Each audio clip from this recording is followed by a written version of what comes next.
গ্রাম বাংলার অতি পরিচিত পাখি শালিক।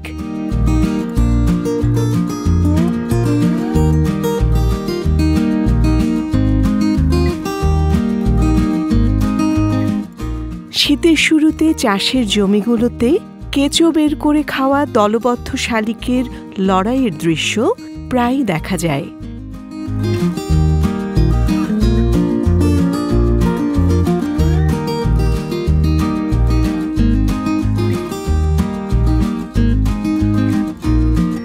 বিশ্বে প্রায় ১০৪ প্রজাতির শালিক রয়েছে।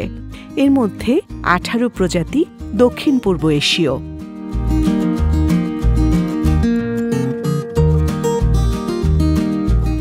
বাংলাদেশে প্রায় ১২ প্রজাতির শালিক দেখা যায়, যেমন পাকড়া বা গো শালিক, ভাত শালিক, ঝুটি শালিক, গাং শালিক, পাতি কাঠ শালিক, গোলাপি কাঠ শালিক, খয়রালেজ কাঠ শালিক, বামুন কাঠ শালিক ও ধলাতলা শালিক উল্লেখযোগ্য।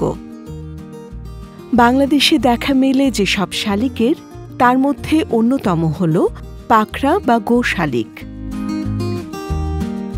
এরা গোবরে শালিক নামেও পরিচিত।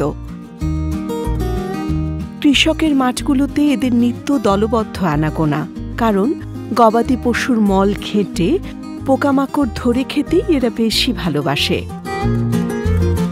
আবার গবাদি পশুর পিঠে চড়ে খানিকটা ঘুরেও বেড়ায়। গবাদি পশুর সঙ্গে ঘনিষ্ঠতার কারণে এদের এমন নামকরণ। গো শালিক সর্বোচ্চ ২৩ সেন্টিমিটার পর্যন্ত লম্বা হয়। এদের বুকের পালক সাদাটে, লেজ পুরোটাই কালো রঙের। চোখের পেছন থেকে কাঁধ পর্যন্ত সাদা ছোপ আছে। পা দুটি হলদে মেটে রঙের।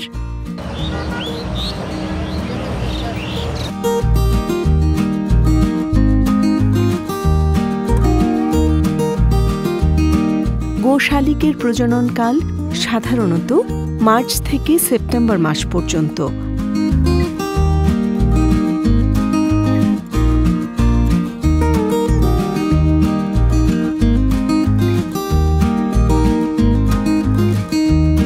একসঙ্গে ৪ থেকে ৬টি ডিম পাড়ে।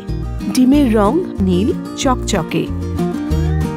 উঁচু জাতীয় গাছের ডালে খড়কুটো, শুকনো ঘাস, লতাপাতা ইত্যাদি দিয়ে অগোছালো বাসা বানায়।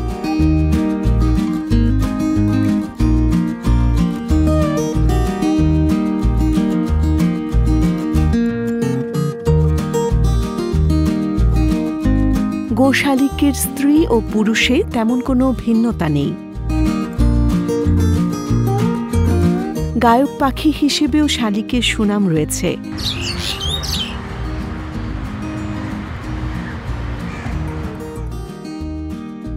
এদের গলার আওয়াজ মিষ্টি, স্বভাবে ফুর্তিবাজ হয়ে থাকে।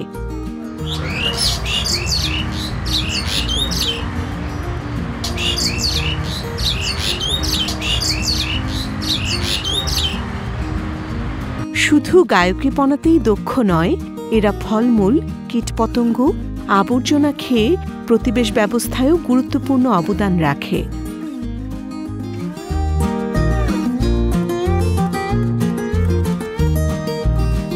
সামাজিক পাখি হিসেবে শালিকের সুনাম রয়েছে। এরা দল বেঁধে থাকতে ভালোবাসে। তবে বন উজাড়, খাদ্যাভাব, আবাসস্থল ধ্বংসের কারণে শালিক পাখিরা আজ হুমকির মুখে।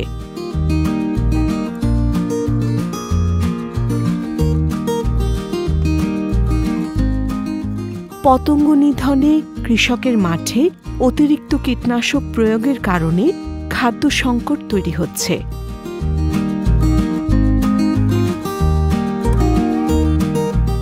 এভাবে চলতে থাকলে এরা প্রকৃতি থেকে হারিয়ে যাবে।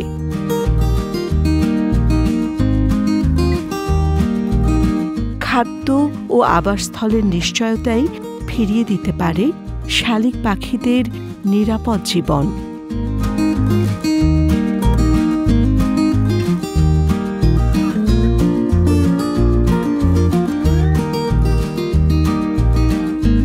প্রিয় দর্শক, আমাদের ভিডিওটি যদি আপনাদের ভালো লেগে থাকে তাহলে আমাদের চ্যানেলটি সাবস্ক্রাইব করুন এবং লাইক, কমেন্ট, শেয়ার করে প্রকৃতি কথার সাথেই থাকুন।